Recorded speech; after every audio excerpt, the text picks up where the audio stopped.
जाहिल इस मुल्क की रहनुमाई करे तो उसका दिल यही चाहेगा कि पूरा मुल्क उसी की तरह जाहिल, ना समझ, ना काबिल और बेरहम बने। हमारे जो बड़े नेता हैं उनको कुचलने की कोशिश अगर आप करेंगे फिर लाखों में लोग उठेंगे। मंत्री को हटाया जाए। नीट पेपर लीक और जंतर मंतर पर शांतिपूर्ण प्रदर्शन कर रहे छात्रों पर हुए बर्बर लाठीचार्ज के बाद पूरे देश में गुस्सा उबल रहा है। बॉलीवुड के दिग्गज अभिनेता नसीरुद्दीन शाह ने देश की व्यवस्था और नेतृत्व पर एक ऐसा तीखा कटाक्ष किया है जिसने सोशल मीडिया पर आग लगा दी है। नसीरुद्दीन शाह ने कहा, अगर एक जाहिल इस मुल्क की रहनुमाई करे तो उसका दिल यही चाहेगा कि पूरा मुल्क उसकी तरह जाहिल, नासमझ, नाकाबिल और बेरहम बने। आदाब, नमस्कार। मैं नसीरुद्दीन शाह दो बातें अर्ज करना चाहता हूं आप सबसे।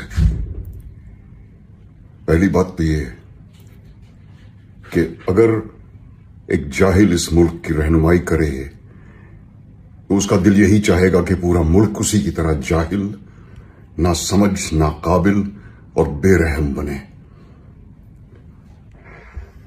अभिनय के दो अलग अलग कोर्स राष्ट्रीय नाट्य विद्यालय और पूना फिल्म इंस्टीट्यूट में पूरे करने के बावजूद मैंने अभिनय के बारे में सबसे ज्यादा जो सीखा है वो उन बच्चों से, उन तालिबे इल्म से जिन्हें सिखाने की कोशिश मैंने की है।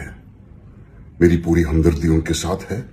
मैं उन्हें हजार हजार हर सांस के साथ दुआएं देता हूं और हर टीचर्स डे पर उन्हें सलाम करता हूं। इस वक्त मेरा दिल भी भरा हुआ है और मैं गुस्से से खौल भी रहा हूं ये देखकर कि हमारे इन बच्चों के साथ किस तरह जुल्म का बर्ताव किया जा रहा है उन गुंडों के हाथों जो मुझे अमेरिका के आइस एजेंट्स की याद दिलाते हैं, मुंह पे नकाब लगाए हुए, हाथ में डंडा लिए हुए। कभी अपने बच्चों के बारे में भी सोचा करो और ये भी सोचो कि तुम्हारा अंजाम तुम्हें भी एक दिन मिलेगा जरूर। इन सब बच्चों से मैं कहना चाहता हूं कि हिम्मत ना हारें। बहुत से लोगों की हमदर्दी आपके साथ है, बहुत से लोग आपके साथ हैं। आप लड़ते रहें। मुझे हमारे मुल्क की युवा पीढ़ी से हमेशा उम्मीद रही है और अब वो उम्मीद और उजागर हो गई है। आप लोग अपनी लड़ाई लड़ते रहें, हम सब आपके साथ हैं। और इस मुल्क की हुकूमत को मैं सिर्फ इतना कहना चाहता हूं, सब याद रखा जाएगा। देश की राजधानी दिल्ली के जंतर मंतर पर छात्रों के आंदोलन ने सियासी भूचाल ला दिया है। मंगलवार को कांग्रेस समेत तमाम विपक्षी दलों ने पीएम आवास का घेराव किया, जिसमें लोकसभा नेता प्रतिपक्ष राहुल गांधी और सपा प्रमुख अखिलेश यादव भी शामिल हुए। नीट पेपर लीक मामले को लेकर पिछले कई दिनों से दिल्ली में जो कोहराम मचा हुआ है, जंतर मंतर से लेकर संसद तक छात्रों को जिस बेरहमी से खदेड़ा गया, उसने लोगों के भीतर एक आक्रोश को ज्वालामुखी बना दिया है। दिल्ली का जंतर मंतर जो कभी देश के लोकतंत्र की आवाज हुआ करता था, सोमवार को वो एक जंग के मैदान में तब्दील हो गया। नीट परीक्षा में धांधली के खिलाफ देश के नौजवानों पर जिस तरह पुलिसिया लाठियां बरसी, उसने पूरे देश की अंतरात्मा को झकझोर कर रख दिया है। 118 से ज्यादा छात्र हिरासत में ले लिए गए हैं, दर्जनों के सर फट गए हैं और कई अस्पतालों में जिंदगी की जंग लड़ रहे हैं। डेमोक्रेटिक गवर्नमेंट नहीं है, ये डिक्टेटरशिप पे चला रही है और पार्लियामेंट के मेंबर्स को कोई मर्यादा नहीं देती और रूल्स के तहत जो टेस्ट करते हैं उनको भी वो एक तरीके से हरासमेंट करके वो हमेशा अपने लोगों को, पुलिस को बोलते हैं। और यहाँ तक कि बीजेपी के, आरएसएस के वॉलंटियर्स भी इसमें काम करते हैं विदाउट बैचेस, जो विद्यार्थियों को डराना, कांग्रेस लीडर्स को डराना, ये काम भी वो इनडायरेक्टली करते हैं। और करके आज राहुल गांधी जी को किए, प्रियंका जी को किए और बहुत से स्टूडेंट्स को तो उन्होंने किया ही किया। लेकिन हमारे जो बड़े नेता हैं उनको कुचलने की कोशिश अगर आप करेंगे फिर लाखों में लोग उठेंगे, फिर उस वक्त तुम कंट्रोल नहीं कर पाएंगे। और हम डरने वाले लोग नहीं हैं, हम लड़ते रहेंगे।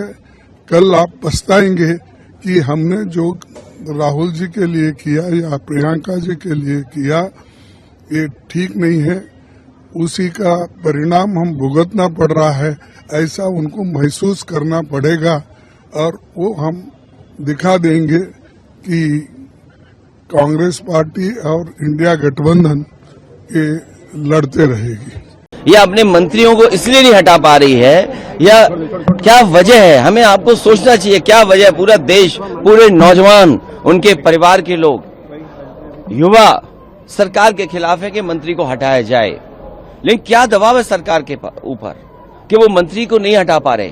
कहीं ऐसा तो नहीं कि मंत्री के पास वो छुपे राज हों?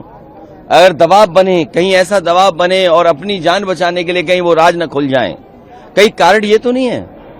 आखिर हम मंत्री को हटाने में क्या जाता है सरकार का? और छात्रों की मांग सरकार अभी तक नहीं मानी है। छात्रों से अभी तक, युवाओं से अभी तक सरकार ने कोई बातचीत नहीं की है।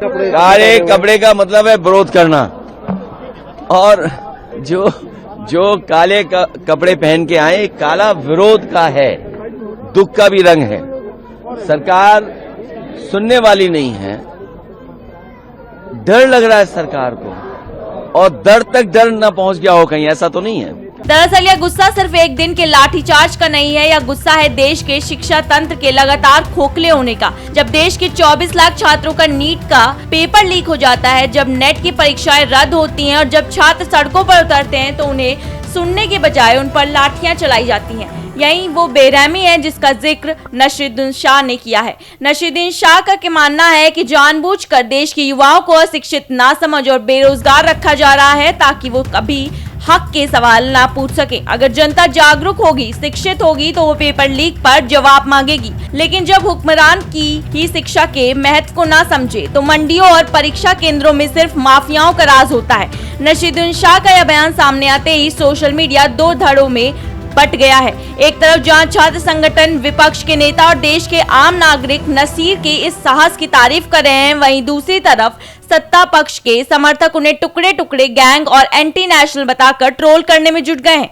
राजनीतिक विशेषज्ञों का कहना है कि नसीरुद्दीन शाह पहले भी कई बार देश के मुद्दों पर मुखर रहे हैं, चाहे वह मॉब लिंचिंग का मुद्दा हो या असहिष्णुता का, लेकिन इस बार उन्होंने सीधे देश के नेतृत्व की काबिलियत पर सवाल उठाकर आर पार की लड़ाई छेड़ दी है। सोनम वांगचुक का पिछले 25 दिनों से अनशन, राहुल प्रियंका का पीएम आवास के बाहर धरना और अब नसीरुद्दीन शाह का यह ज्वालामुखी जैसा बयान, ये सब इस बात का संकेत है कि देश का असंतोष अब चरम पर पहुंच चुका है। सरकार अब केवल पुलिस के बल पर युवाओं की आवाज को दबा नहीं सकती। अब देखना यह है कि क्या सत्ता इस कड़वे सच को स्वीकार करके शिक्षा माफियाओं पर कोई कड़ा एक्शन लेगी या फिर सरकार एक बार फिर आवाज को दबाने का प्रयास करेगी।